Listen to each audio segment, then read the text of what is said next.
Salve, salve pessoal! Tudo bem com vocês? Eu sou o professor Augusto e esse é o canal Demate. Estamos de volta com mais uma videoaula e o nosso assunto hoje é top, hein? Probabilidade. Depois de uma introdução, sem nenhum embaraço, sem teoria, você vai entender direitinho como é que isso funciona, beleza? Depois a gente dá até uma pitadinha de teoria para você ficar craque na probabilidade. Se você ainda não é inscrito no canal, não deixe de fazer isso agora mesmo e ajudar esse projeto a ganhar força. Eu conto com você, hein? Bora lá!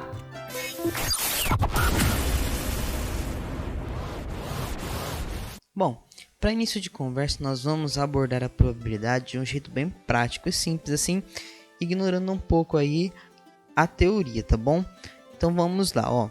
Probabilidade nós vamos definir agora como sendo a chance de alguma coisa acontecer. E para a gente começar, vamos usar como exemplo o lançamento de uma moeda. Olha só, no lançamento de uma moeda, qual a probabilidade de se obter cara?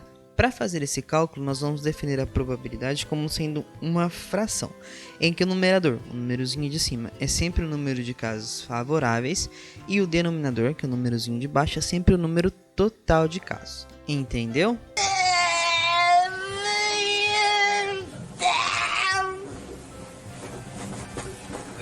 Mais ou menos.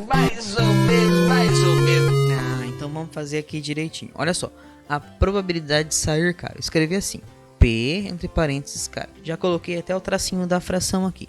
Bom, analisando o nosso exemplo, o que nós sabemos? Que ou vai sair a cara ou vai sair coroa. Essas são as duas possibilidades. Outra coisa não tem como acontecer. Bom, pelo menos eu nunca vi lançar uma moeda ela parar de pé, né? Sei lá. Mas vamos considerar que esses são os dois casos possíveis. Então o número total de casos aqui para nós vai ser 2. Desses dois casos, quais nos interessam? Apenas um, né? O caso de sair cara. Então um caso favorável, ou seja, a minha probabilidade é de 1 em 2. Ou você pode falar 1/2.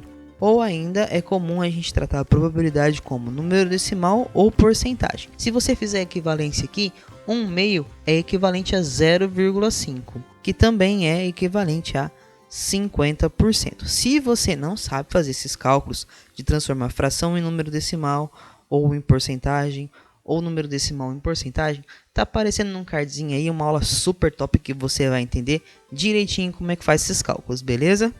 Vamos para outro exemplo aqui que é muito clássico, que é o lançamento de um dado. Olha só, no lançamento de um dado, qual a probabilidade de se obter um número maior que 4?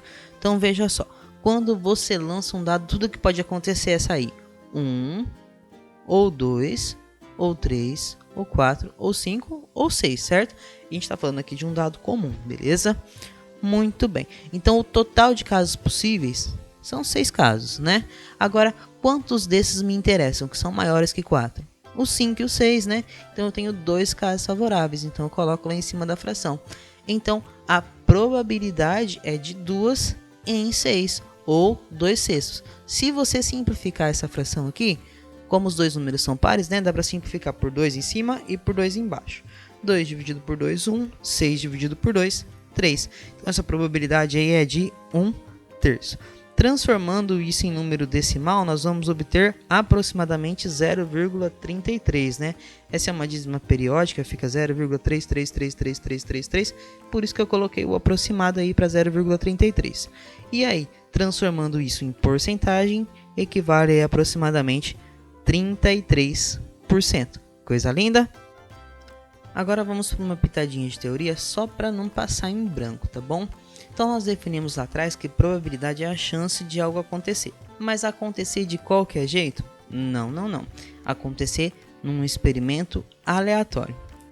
Mas o que vem a ser isso? Vamos falar através de um exemplo, né? Que é novamente o lançamento de um dado. Quando você lança um dado, você consegue prever o que vai acontecer? Não. O que você sabe é que vai sair de 1 a 6, né? Se for um dado comum. Você pode lançar um dado 10 vezes. Se você lançar a 11ª, você ainda não vai saber o que vai acontecer, certo? Então um experimento aleatório a gente define assim, é um experimento que a gente não consegue prever o resultado, beleza? E é nesse tipo de experimento aí que se baseia o estudo da probabilidade. Coisa linda? Muito bem. Então, voltando à questão do dado aqui, quando a gente lança ele, o que a gente espera que aconteça? Que vai sair o número 1, ou 2, ou 3, ou 4, ou 5, ou 6. E formando aí um conjunto com essas possibilidades, nós temos o que nós chamamos na probabilidade de espaço amostral, certo? Que geralmente é representado por uma letra grega, um ômega, que parece uma ferradura aí. E aí a gente pode dizer que o número de elementos de ômega, ou seja, do espaço amostral, é 6, né? E aí nós escrevemos dessa maneira: n entre parênteses ômega igual a 6. Um outro conjunto super importante no estudo da probabilidade é o evento. Na verdade, o evento ele é um subconjunto do espaço amostral, é um conjunto que está dentro do espaço amostral. Exemplo aqui, ó, evento sair número par no lançamento de um dado.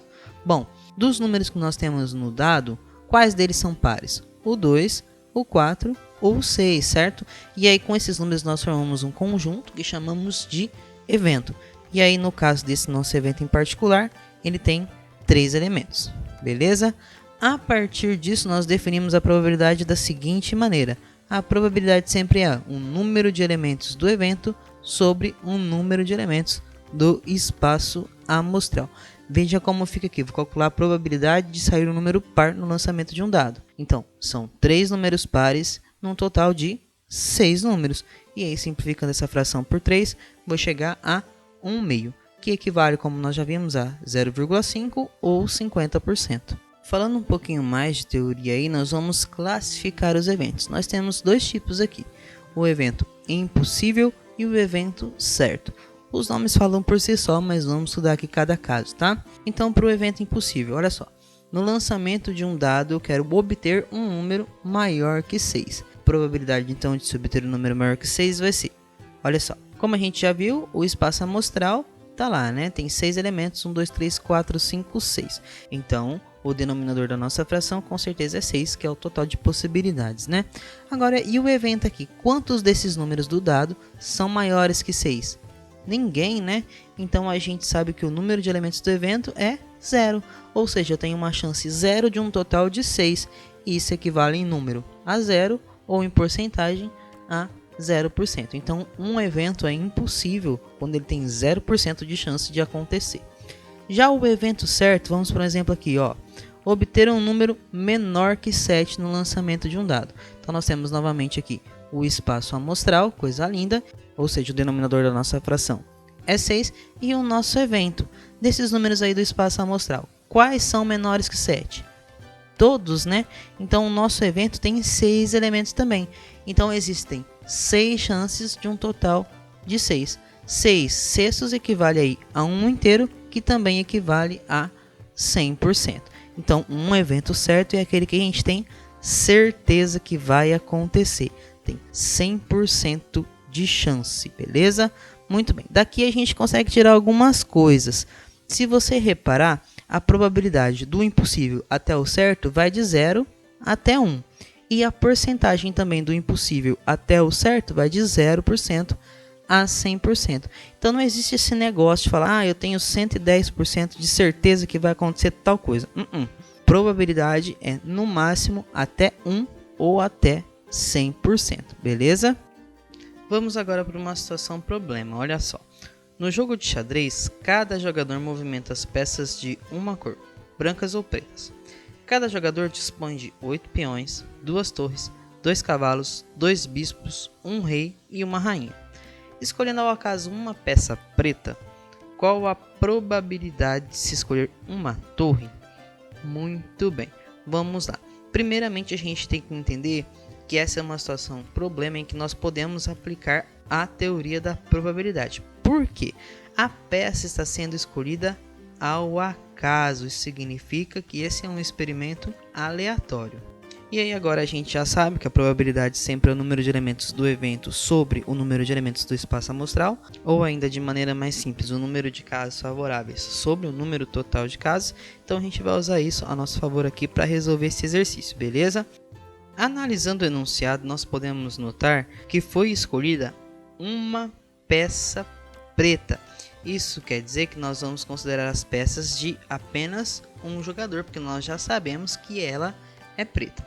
Muito bem, quantos são os casos favoráveis aqui? Olha só, temos 2 torres, ou seja, como eu quero escolher uma torre, então o número de casos favoráveis é 2. E o número total de casos? Então a gente precisa juntar aqui tudo de peça preta que a gente tem. Então são 8 peões, 2 torres, 2 cavalos, 2 bispos, 1 rei e 1 rainha, totalizando aí 16 peças. E aí a nossa probabilidade fica moleza, né? Probabilidade de se obter uma torre numa escolha aleatória. Então, o total é 16, vai embaixo. O que me interessa é 2, vai em cima. Coisa linda, agora é só a gente simplificar, né? Por 2 em cima e por 2 embaixo, nós vamos chegar aqui 2 16avos é equivalente a 1 oitavo. Transformando isso em número decimal, eu tenho que isso é igual a 0,125, que equivale em porcentagem a 12,5%.